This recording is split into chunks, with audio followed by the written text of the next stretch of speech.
it look like? Good? Go for it. I'm going to sit down over here and look at the fish. Record it. Alright, we all in? Yeah. Don't do it. Mike. Mike, you never will, man. Everybody move on. Am I in the mix? Hey, Hobey, Yes, sir. I read your stuff, man. This week's paper. There's a lot of dirt on this Huh? one. I read your stuff. It's going in this week's paper. Oh, there is stuff going in? Yeah, it's spiral carpets and, Yeah. Neil? Charlotte's. Neil, yeah, will you do me a really big favor? what's that? Will you take our photo in tomorrow morning? Take your what? Photo in. I know the deadline's Friday, but will you take it tomorrow, please? Yeah. Tell him tomorrow. Neil, if you love us, you'll do it. Neil, yes, for week. It was a ticket anyway. They just did. There was a chance, I mean, it could have been in this week's paper after all. That's why I called. They don't go. Well, you go to press. Let me get this. The only reason deadlines changed at all is because we moved any other week if we don't have shit Friday in one time. But today we had all, we wanted to do it Friday, all the stuff we didn't have. So I called you to see if you could bring it back. Right. Well, if you could take it tomorrow, then you just have it, so in case you can use it. Yeah, so set. Hey, that's pretty empty. What's that, fish eye? Yeah, I think you're the fish up. It was my office. Free sponsorship. Richie, love you. That's my money. Free sponsorship. I'm just bummed out. And Levi's. No, man, that Levi's. See, that's I gotta talk to Plansker about coin. Now you see, you got his mind ticking out here. No, you totally did. No, because I realized there's something really weird with him putting on that he has no credits on there, really specifically. And one, his dad edited it. His dad should get credit. I should get 50% writing credit. And some directorial credit. Yeah, we're all set. Oh, no, I'm missed. Scratching that beard now, then. No, man, I mean, like when Neil says, yeah, that dude, you know, I'm just like, damn, that's right. This dude totally selling it to the text. It is. Costs incredible amounts of money in copyright stuff. Like films, because I know for music it's not that much. For the videotapes as well. Really? Even for the name for his company, Yeah, the company it's got to be name as something like well. $400 to $700. Really? How much? You told me 700. 700? For that, the name of the magazine. For my company name and my logo. $700. Yeah. We're not going to do that for a while. Yeah, we figured out risk for a while. Thank you. Well, what do you guys want? Yeah, I can ask the basic questions. Since there's not really much of a history in my mind, it's hard for me to. Well, we came from the band Spawn Ranch. We was together for about 4 years. Got the years, homie. What was the years? Like 80, 85 through 89. No. And I joined the band in about 87. Spawn Ranch started out, you know, a lot of the ideas behind it were real primitive and tried to avoid a lot of, like not so much pretension, but it was really much more intuitive. And Odell and I, through that experience, managed to kind of get into music kind of from the ground up, as opposed to a lot of kids, you know, starting off with really good equipment and sort of a really prefigured idea of what they want to do. We were kind of doing what we could do really well. Literally from the ground up. Literally, his drum set used to be right on the ground, and we used to always play sitting down because we had to look at the strings and stuff. And I mean, you know, as hokey as that sounds, it was actually, I mean, we could pull it off. And you got to remember, like when Detroit bands started to happen, all your Second Selves and Crosswires, and you know, a lot of the bands, they were so big and bad. And you know, our whole idea all along was just to kind of stay small with it and keep it something that was believable and accessible. You know, something that didn't look too difficult. It wasn't a showing off thing. And then Dave I've known since high school, and I always knew he could sing. And he would see Spawn Ranch and whatnot, but it was even deeper than that because he was an old friend. And he came to the studio one time at Spawn Ranch and laid down the track. And ever since then, I knew I wanted to work with Dave. Or Mike, we would see, at shows. He's got such similar musical interests that. Then we heard him play guitar, and Mike's going, "No, man, I can't play guitar, They man." begged me. They begged me to join. That's what was funny is after a party one night, we were all back here just jamming in the basement, and we just had this one little riff, and I went home and got my bass, and Dave's mumbling something, and Odell's banging something out, and just came up with something, and it winds up being, to this day, it's one of our best songs, a song called Faint Sleep. But it started from that whole kind of, just that real intuitive thing. And we all knew each other as people, and we've all been, hanging out. I used to live with Dave in Ann Arbor and stuff. Mike's been pretty much supplying the band, or all of us, with music since, God knows when, A.R. Kane and all that kind of stuff. He turned us onto that back when Dave and I used to live in Hamtramck. And, finally, it's kind of like, we kind of knew what we wanted to do personality-wise. We knew we had the idea right and the chemistry right. I mean, nobody's in this band for their playing talent, because that's not what it's about. You know what I mean? We're not hired guns. We're not session musicians. It's more like sounds are more important than, Completely. than like reading music and stuff. It's an old cliche, but I can't play. It's just like, I'm into creating sound, and that's it. It's like Hobey was talking about today. You have to have confidence in whatever you're doing. If it's just playing one note, that's the way I look at it. That one note has to become part of you, and that sounds horrible, but that's what it's down to with me playing. I think that's a lot of the stuff we do. Yeah, I mean, a lot of music is done not from the ground up. It's sort of done with these prefigured ideas, and it seems to sort of half-assedly settle in to a level, whereas our stuff is literally risen from one note. And because of that, it's got this real feeling of intuitiveness to it, and it's organic. I mean, this stuff has happened because it happened naturally. I mean, we have some practices where we'll be doing something that's just really repetitious, and it will change into something else. And we don't, our term for it is we call them windows. And basically what they are is they're that whole, we take it from, some ideas like reggae, dub, and things like that. But it's the idea that something happens and it reaches a certain emotional level that it's changed, and that kind of a dynamic. And although that, it sounds kind of like haughty literary terms, and we try to do it on the absolute simplest level, because that's about the only way we can deal with it. I mean, what's nice is, although we all have pretty naive musical ideas, I think they're really true. Do you think this will ever change if we get really good equipment? No, I hope not. Always the wallet. No, it's just it's the kind of thing. I mean, a lot of what we're doing, it's making the best with what we've got, and what we've got isn't a ton, and it's difficult to do that. It's really difficult, sometimes. I mean, what we're realizing is that we're a band that has, you could pawn all our equipment and probably buy a razor, a disposable one at that, and it's although I wouldn't, but it's.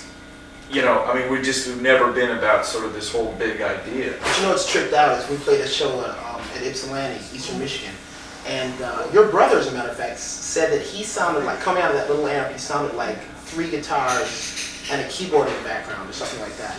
So sometimes, the more simple you are, the more sound. So completely. I mean, our total orientation in music was all that whole punk rock thing. And it was that whole idea of just make do with what you have. I mean, playing beat-up drum sets, having to beat the hell out of them to get a decent sound. But with a bass, what you couldn't play note-wise, make that form intensity. 3 strings. And for him, he plays a 3-string guitar. Total economy of sound.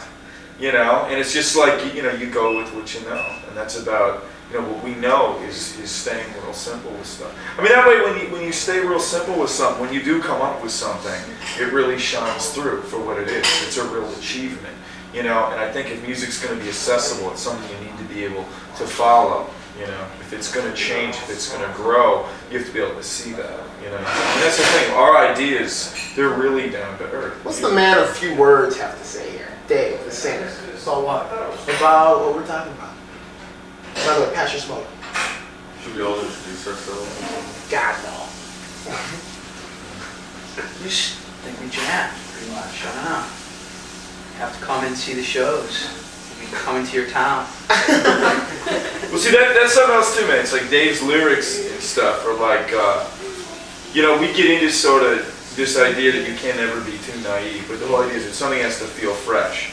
And a lot of times just being real simple. And Dave will come up with these lyrical combinations that are just so lowercase, they're so understated, and and mellow, but there's something that rings really true about it, you know? And it's just so neat with so many bands taking on bigger and bigger things that we can just quiet down. I mean, what's so weird is like, you know, maybe our first 4 songs, a lot of them were about kind of the same thing. There's a song called Feigned Sleep. And it's kind of about this kind of half hazy area, and it's about like, you know, desire and questioning things, just like really simple questions. I mean, literally songs about waking up and those first feelings of the day, the smallest, most mellow, little even-paced emotions you can imagine. But that's what's great about them. They're really honest. You know, I mean, we're not yelling really much about anything until, you know, we felt like we've grown to the point where you can yell about it. Yeah, not being a rock band, and Mike, you always say that too, because there's so many loud bands out there, and it just seems like they force what their sound is on you simply out of volume. I think it's so much more extreme to be soft these days, because anybody can rock out, and it's like completely sickening. It's like, to me, it's more dangerous to take it to like close to silence, which I don't know if we've achieved yet, but it's something I'd like to do. You know? But I don't We'll achieve it until we get a good amp. We don't have to worry about it. I don't mind. Pretty much no choice. But I don't mind noise. I mean, it's like I like the extremes, you know, and I think that's what I'd like the band to be about. And the middle part's cool too. Well, the key is dynamics. I mean, all music, it's got to sort of start from an idea, it kind of questions itself, and it kind of turns into something else. You get an answer, you ask a question, you get an answer. And like that's just basically what we try to do musically. We get a really simple idea, there's a break about it, and there's something real, like for us it just rings really true musically, you know. And what's neat is you get it in a product, you realize like, hey, this is the way songs are written, you know, old blues songs, you know. My baby left me, oh yeah, she left me, but I know her sister's number, you know what I mean? That's typical blues rapport, you know. And we're like, damn, banging around in the basement for like 6 months, realizing, you know, all our songs kind of have this part and this break and then this window thing. And, you know, we've just basically discovered what a song is. You know what I mean? Which is so neat. We're not reading it in books, and we're not going, yeah, I want to sound like this dude, or like... Hey, what are those bands that we just play the same riff over and over again? You know, we're obviously not afraid of that either, because sometimes that can become a powerful tool too, is repetition, you know? Because sometimes when I hear a song that I like, I wish that they'd go on longer with something, because you don't even have time to really set into it before they change it to some break, you know what I mean? So we try to work on that too, you know?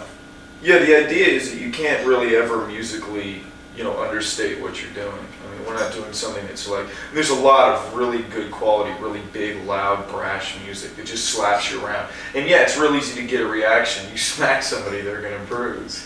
You know, I mean, that's like you know, it's a lot more difficult to get a reaction if you just sort of like caress the issue, you know? And I mean, not to get too flowery with the language, but it's like, you know, there's a lot of really loud bands doing a lot of really loud things, and we like to do stuff that kind of comes up on its own little epiphany, its own little awakening and stuff. And sometimes that means going into a real subtle little riff and just keeping that going.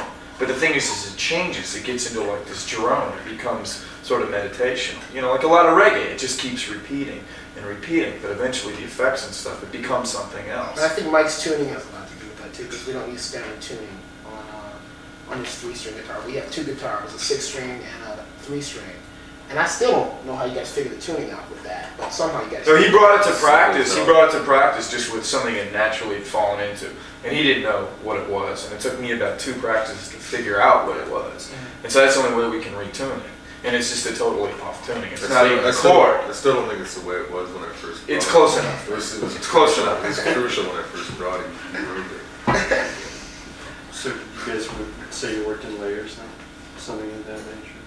Layers, Yeah. as far as what? With the different instruments? Putting Putting one, is that the way? I guess we do naturally in a way. You know, I guess it kind of happens that way. Like you come in with guitar line. Yeah, that's the way it always seems. Yeah. He'll put down like a bass line that you feel. Like fog. It doesn't work inside. It doesn't work inside? You know, another key too is that, you know, musically, it's the idea of like nothing's really, you know, it's all really complementary.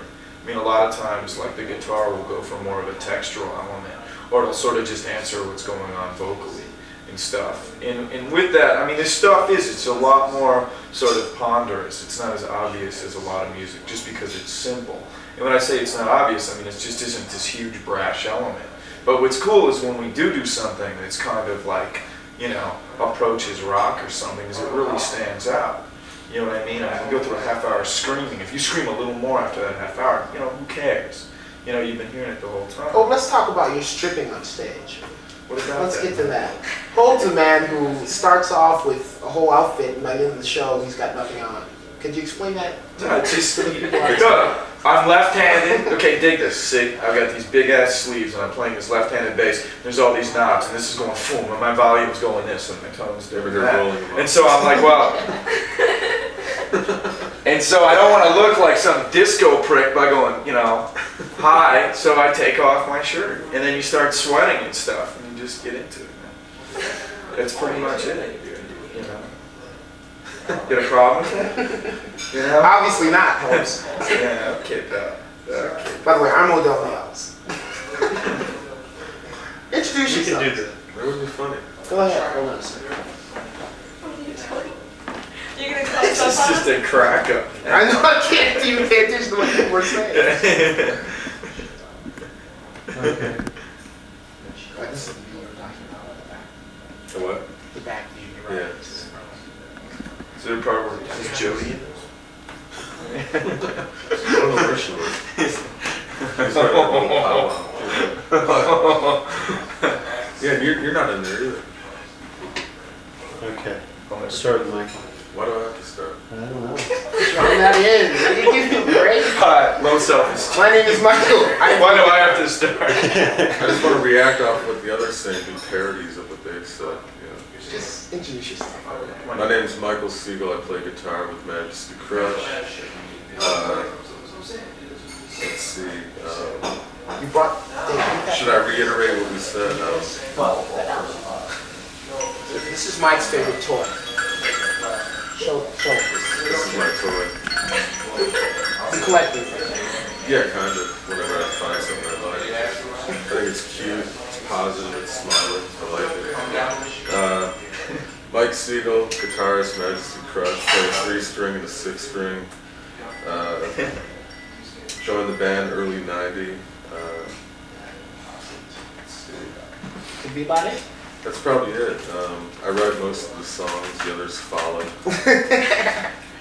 We walk in line with Mike. Yeah, we're kind of the crushed red velour players, but it's lounge. Yeah, that's about it. His turn. I'm Odell. I play drums. Hold on a second. Okay, now. Right? Yeah. Okay. Odell, I play drums. Finally, I'm sitting down, no longer on my knees like it was in Spawn Ranch. Much more happy. WD pads. My name's Hobey and I play bass for Majesty Crush. That's it, Mr. Miller? That's it, man. That's it. I'm a man of few words. David Strotter, lead throat. Parole by a lead. Wait, show me. Do you have your little picture on you? The one that you took from work? Okay. Parole violence takes on new meaning with that. Why, man? How about microphone acquisition? Should we have a little discussion of that? Or plead the fifth? What else? Ask us some more questions, man. What About are you up influences to? and things like that. Okay, fine, influences. Well, describe your music. What do you think it is to you? I mean, Didn't they already do that? they did that, I guess. We like name bands About or somebody we just like Well, listen the to key to what we're doing is it's really indicative of what we can do based on our technical proficiency. You know, I think a lot of bands overstep that. I mean, there's a lot of bands that like their sound is basement, but they have these huge arena notions to them. You know, I mean, just witness all the like, in excess ripoffs, and everybody just trying to be big and loud, and you got to build up to that. I mean, the Cure started out in little basements, just weaseling around with, a couple of pints, just that kind of stuff. And I mean, what we do is, we'll come up with like a little idea that'll just have a little click to it, that makes it sort of catchy and stuff, and then something else will happen, and we'll just fiddle around with that. Plus, the sound is more important than the equipment. That's one thing that I think that the sound is just more important than the equipment. Like what emotion you're getting out of the sound is more important than if you're hitting a Ludwig or a piece of wood. You know, it's the emotion. No, also I feel like if it gets to a point where we're just running through a song, forget it. If we're just going verse, chorus, it can't go from point A to point B. There has to be like this little thing in between that's so special. You know, that's what I like to get out of it. You know, like he's talking about the windows, just something that isn't just a run through of a song. We've had songs like that and they're like gone. You know? Like Oh Baby. Quick deaths. Yeah. Yeah, I mean, songwriting is a task, doesn't mean anything. I mean, you can punch in and like do it, you know? I mean, there's like, you know, hi, it's time to be. I mean, we're doing stuff that sounds like really naive and little kid and like, you know, this sandbox stuff. But it's like, you know, that's the way we do it. And it's, you know, there's no idea too naive. And if we can pull the complexity off, we can pull it off. If we can't, we don't do it. I mean, the key is like trying to stay honest with it based on the fact that like we don't have a ton, you know, we're not sitting around trying to figure out, you know, I mean, I don't play bass like a bass player. You know, I play it almost like a keyboard or a lead instrument or something. I mean, bands like Joy Division and New Order use that. You know, he plays guitar sometimes just more like a tone or something like that. You know, Odell's drum kit, I mean, a lot of times, you know, it's nothing snappy or funky. It's real simple, you know. And the whole idea is to keep it, it keeps it accessible and it keeps it honest, you know. Because, like, I mean, we love the hell out of funk and all that kind of stuff. But it's like it isn't, you know, it's not something I can do naturally.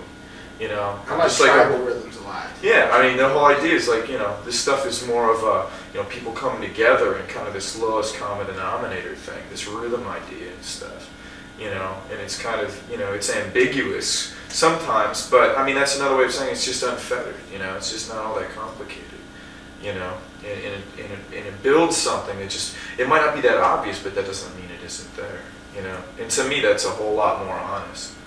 You know, be honest, what do you like better, French fries or escargot? Like French fries, you know what I mean? Just a carbohydrate reference. What about the moods? They tend to be a little more darker. Not. It's just kind of maybe the nature of the band. I wouldn't say it was as genuinely exuberant or over happy, but it's not that we're depressive. But like they just have these kind of more moodier tones to them, I would say. Sometimes, you know, we'll have arguments about that. Yeah, it just isn't always really like obvious, and it's not really happy because it isn't. I mean, in a lot of ways, a lot of what the song is trying to do is it's the whole song is spent sort of trying to be a song, trying to maintain an idea. And sometimes those tensions, I mean, that's like why some stuff has a lot of dark quality. You can sort of feel it coming together and stuff. You know, as opposed to bands that go in and go bam, we're here, and hi, we're done. You know, I mean, that's, you know, our stuff has a lot more, you know, it's that whole process of the song happening, you know, which is, I mean, that's why we don't like write songs. We just kind of come up with something. Sometimes it works, sometimes it doesn't. You know, you hit a little something you like, you stick with it, and you work it until it identifies itself.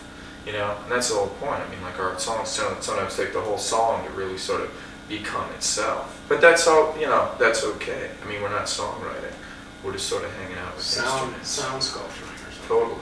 Stone soup with guitar. I'll never forget Mike said, man, I can't play guitar with you guys. I'm not a guitarist. We're like, man, we don't want a guitarist. That's exactly We why. want someone who can sculpt some sounds, basically. We Which played. I've yet to do. Which you do Leave it well. alone. Sid. Leave it Shut up. alone. Like my shoe's a little dirty. No, it's kind of. I mean, we've worked with real players before, real guitarists and stuff. Never worked out. And it doesn't work because, you know, people like that, they're bored with what we're doing, which is fine. I mean, and I'm players bored with what they're doing. Personally. You know, I mean, you can go on the Letterman show and sit there and do whatever and get all respected or whatever, but it's like, I'm not capable of that. I'm not going to sit around. I mean, I can appreciate the hell out of everything. You know, I love jazz, I love all that stuff, but it just isn't something I do, you know, based on where I am now. We're not trying to be over ambitious, you know. I mean, to the point of being really naive, but it's like that simplicity. You know, I think that's why rap is so successful. It isn't profound. It's that it's so simple and accessible. I mean, you hear the stuff, you recognize it. You know, it isn't just kind of coming at you. It's got a more drawn-out feel to it and stuff. And we're very influenced by those sorts of ideas, those ideas of repetition and stuff. You know, and the thing is, we just try to throw a little warmth in. I mean, it's again, man, it's like, so much of what we're doing, I mean, a lot of it's about being in a cold basement, hanging out. We had this one practice after a lot of us had gotten some really different bad news. And that practice, that one mood of that practice, was responsible for at least one song. I mean, it was just the weirdest practice and stuff. But it totally had to do with, hey man, that's where we all are, and we couldn't play, say, other songs or something. I mean, that's like weirdly honest, almost, I don't think it's pretentious, I just think it's honest. We don't just go in and go, tick, tick, tick, Our stuff's generally a reflection of where we are. We come together after, a hard day of work or something, or with a bunch of other stuff. We go down there, it's okay to create something a little more. Or after you work out or something, But it's like, sometimes when we're doing is sort of like a rest, or sort of a contemplation musically. Yeah, 9 out of 10, it genuinely does feel good to be with one another playing music. It's therapy. For me personally, I can't even speak for these guys, but... Oh, it's completely cathartic, I mean, there's sometimes that you just want to do something.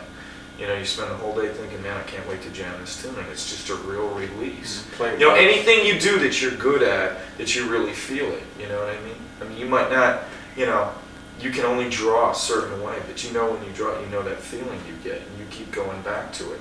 You're not the greatest, you're not the worst, but that's something that works for you.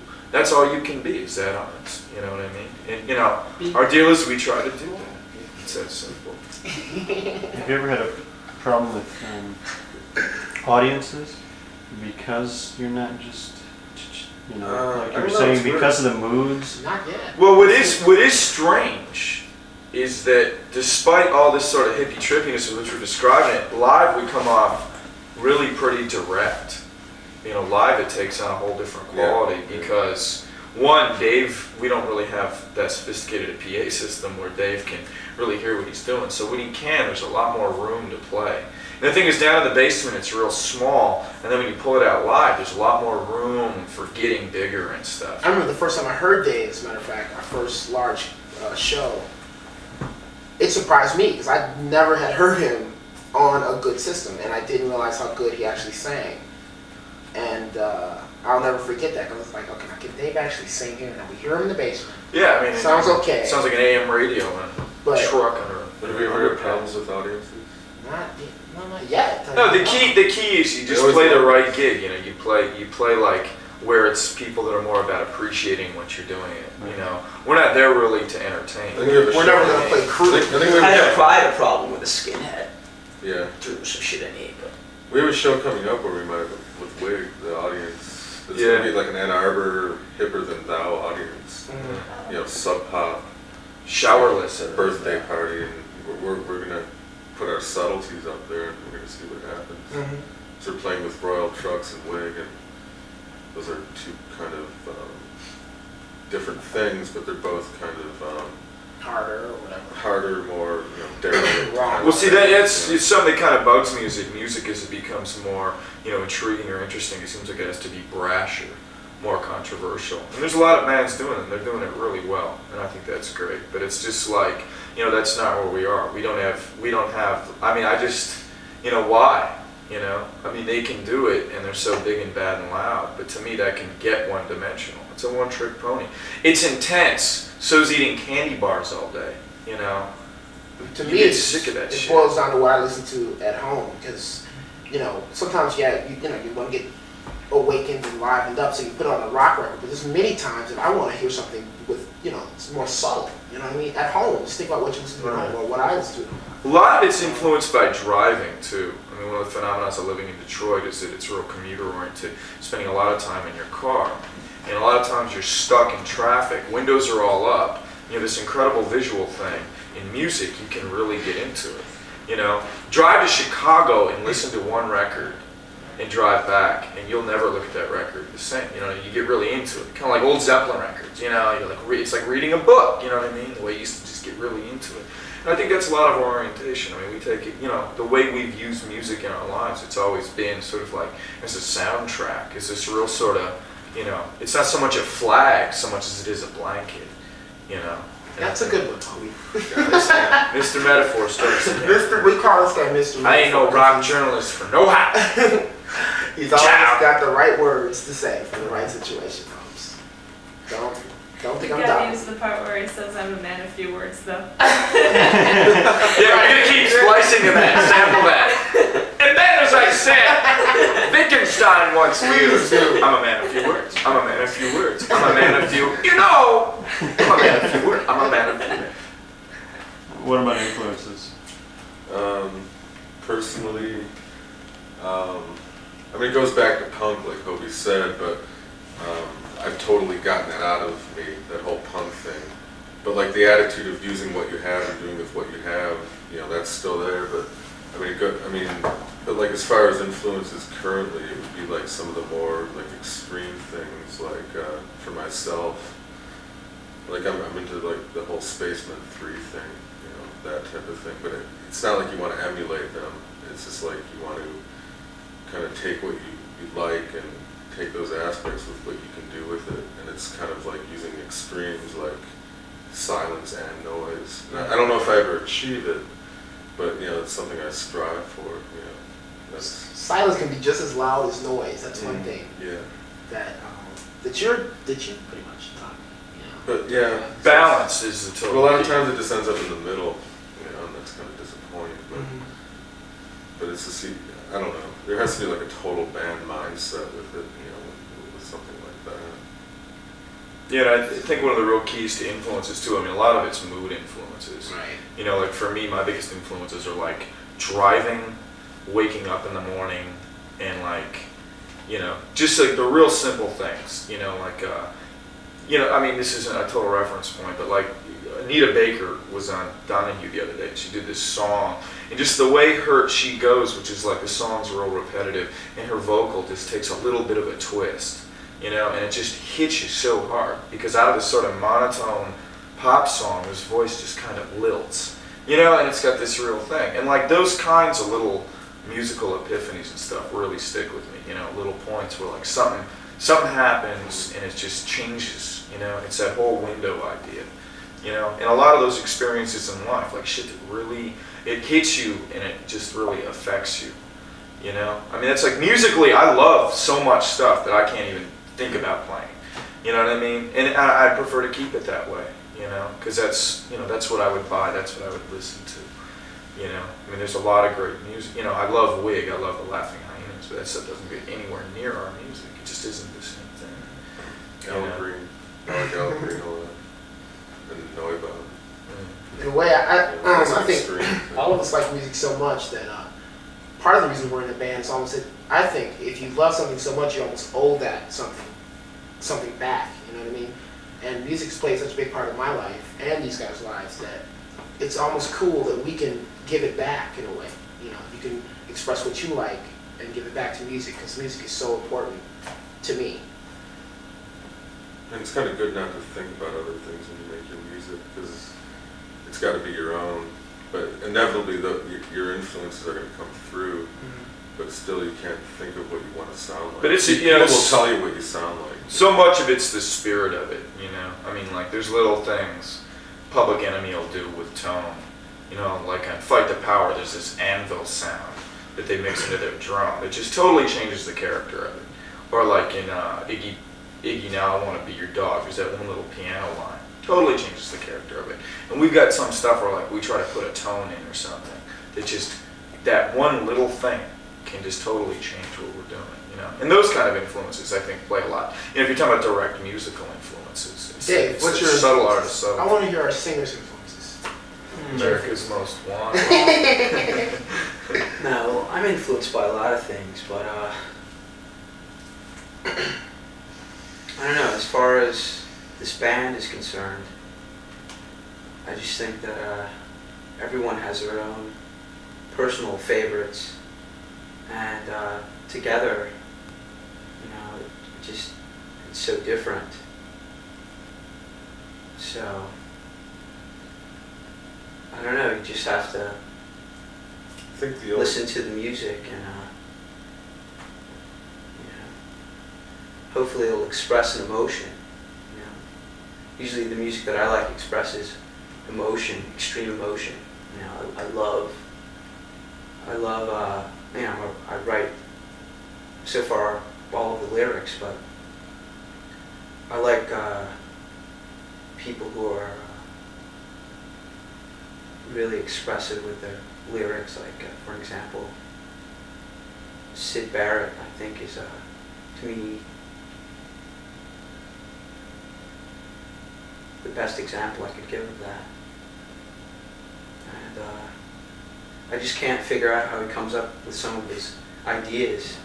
You know, he must be, I mean, obviously he's insane, but A given. but still he's a genius.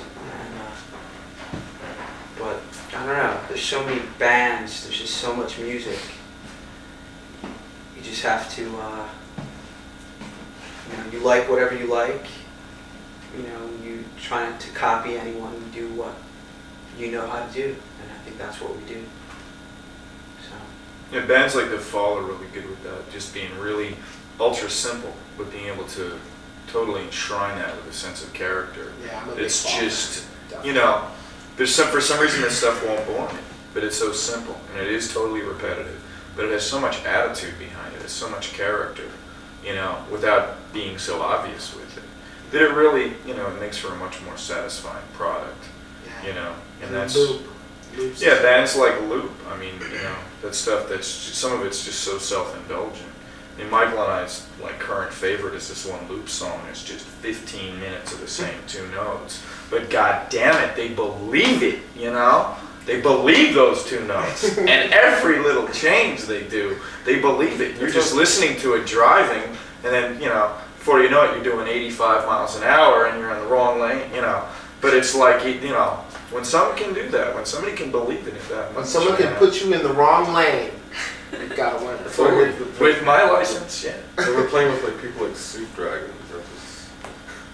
Yeah, that's weird. Like It just like, I mean, it makes me realize what we're doing so much more because it's so different. They're so tight, and like it's like this like pop thing, and we're nothing like that. Yeah. And it just makes me so much more aware of what we're doing, and it's almost like a self-conscious thing because it's like I almost think that because we're playing with them, you know, I try not to lean towards the more repetitive type of thing we do, and it kind of influenced me. And I wish we would play with things like Loop, you know, just like have a mindset that we would get into.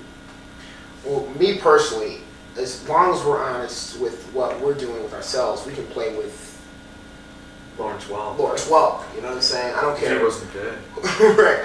Who That's the you're idea. playing with.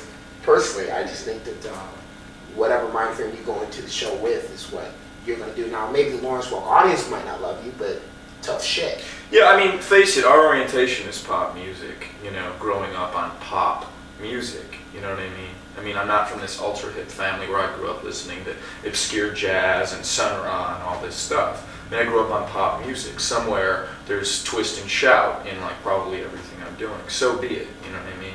I mean, we're all kind of products of the suburbs. But that's all right, you know what I mean? I mean, that's like, you know, punk rock America style happened, you know. It's no mistake that Minor Threat is made up of like, you know, a bunch of senators' kids, you know, with trust funds and stuff. Pussy galore, all trust fund kids. No problem, man. I don't have any problem with that. That's totally honest. You know, Mick Jagger graduated from London School of Economics. Hell yeah.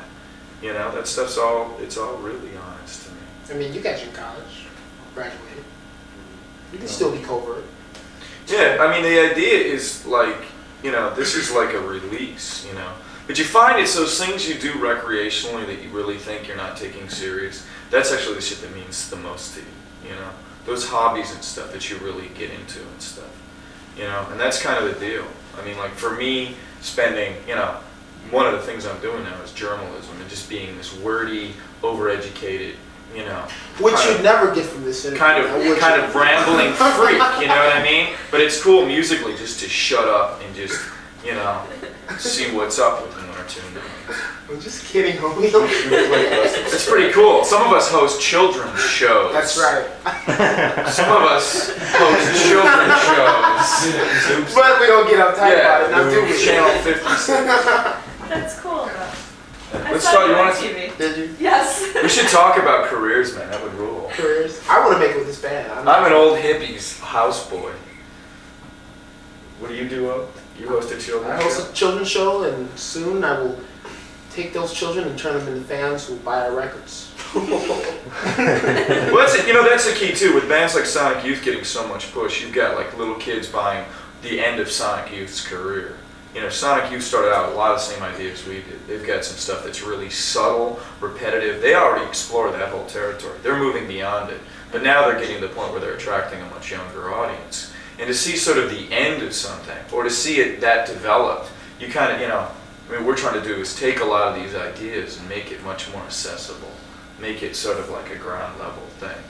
I don't mind the fact that my little sister enjoys what I do musically, you know what I mean? Because she's like an audience. She's part of communicating, you know what I mean? And I think that's real honest in it too, It's like, I don't want to play music that just really hit people who work at record stores like. I don't know about you guys, but I'm really talked out. How do you guys feel about this? I don't You know. want to express the We ideas? touch Is there everything. anything else we want to talk about here? I don't know. No sense. There's no phenomenon. We talked in abstracts, I think. We didn't talk specifics too much, but I don't know if that's what you want. I'll be able to work with it. Yeah, With definitely. the live footage that I have. Well, maybe I think we'll come out on Friday. Do what? What's that? I think we're going to come out Friday and do it at Flight and As Board. well you should. Cool. We took some footage of Sonic Youth from the balcony there, and it came out really good. It was a great perspective, so I'd like to do the same Cool. thing with you guys. Excellent. It's really I've got this really neat lens that does 5 images at once. Really? Yes. Wow. yeah. Like a fly lens? Fly eye. Yeah, just like the kaleidoscopes that you got at a cracker. Yeah. Oh yeah, the Glasses, one when but it's a Gilligan good drinks one. that punch, that mango juice that makes him see everything. Cool.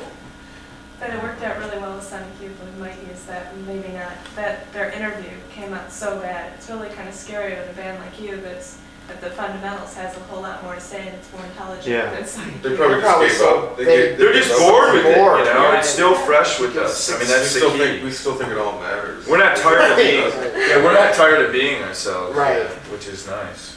Once you've done your Yeah. third spin cover or whatever, what does it really Yeah. matter anymore? Their interview was so bad. Really? They were drugged out, drunk, and just not into it. They're like, oh, interview. They're, which is a lot more shame honest. because they're really intelligent. I mean, like Kim Gordon's written for Art in America, Thurston, all those guys have that heavy Bronca You wouldn't influence. believe if you heard their interview, you never guessed that a brand. Right. Well, I mean, they're burnt out. They're on a tour. They're not a band anymore. Now they're performers. They're entertainment and they're hired guns. They're collecting paychecks. Yeah. I'd get sick of that too. You know what I mean? I mean, that's the deal. What we do. I never want to be that kind of band that plays out like every night and stuff. I don't think we could handle it. It's just too much. Yeah, I think there's something. Well, Dave disagrees with this. Personally, I've always liked selective. I think in order to keep it special to yourself, You gotta unless you're keep it on an a event, tour man. where each location is different, Is then an that event. changes it. Right. City to city. Right. So Yeah. you see, that's fine. But in terms of Birds, staying in the same birds. town, I like keeping things special. I would never want to play every night. I would want to make it an event. Yeah, we were in the studio the other night, and this guy's been in this band, and they've toured, and they've used to play out all the time. And he's like, after a few years, they finally decided, it's probably better if we don't. Those guys went through so much stuff to get to the point where we already are, which is, man, when you play, it's got to be an event. It's not just a gig. It's an event. There's something unique and special about it. There's an energy that comes out then. Some bands love touring, I mean, personally, I love traveling. Touring would be great. Touring Well, see, rules. touring changes the location though, and that's Right, what well, makes that's it an what we're event. talking No, about. I was talking about being in your own town, like staying in your own town. Yeah, and if you playing played a there. different place every single night of Yeah. the week, Right. people Right. who would Well, come I out and think- see you, they'd think that they're always going to play when you catch them anytime.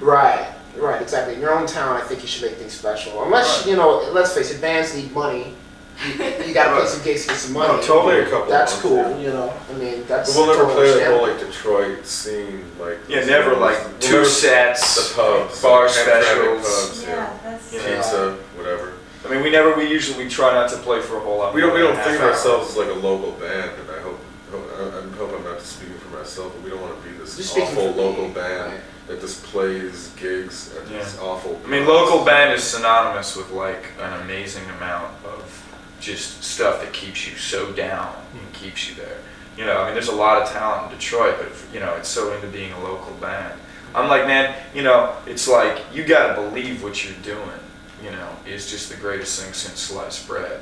and you got to be able to like look at it like that. And you know, Detroit sometimes suffers from a lot of low cultural self-esteem, but it's like, man, you know, we could hang with just about any band in America. And when you go to other cities and you say you're from Detroit, man, people take you so seriously. Right. I think if people knew that in Detroit, they would have a whole different attitude about themselves. Because you go to, you know, even New York or God knows Europe, and you go, I'm from Detroit, man. They're just like, And you're still alive? right? Yeah. Besides that, they really think you can. And here it play is, music. Devil's Night. Man. Should be like sirens out the window, dudes and ladders coming through. God.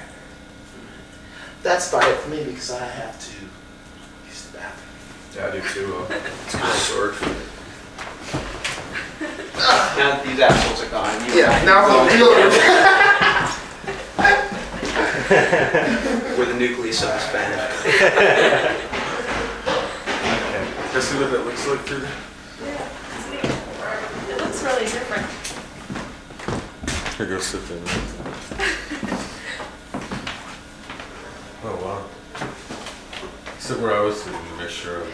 Oh yeah, I made sure. You're in there. No, I cut just like this. Yeah. So there's The like front one part. eye and half your mouth. It's really neat, the Coke bottle. Oh, wow, yeah. Isn't that great? Yeah. And then when you put it on autofocus, it keeps going like this, so everything moves. Is that just something you found, or is it supposed to It's fit a in lens. there? $6. We've got How an does it fit? adapter I- for Oh, it. I see. Oh, I thought you were talking about the filter. No, Grand. You don't have to hold it there. I Yeah, want to get one. What would you recommend?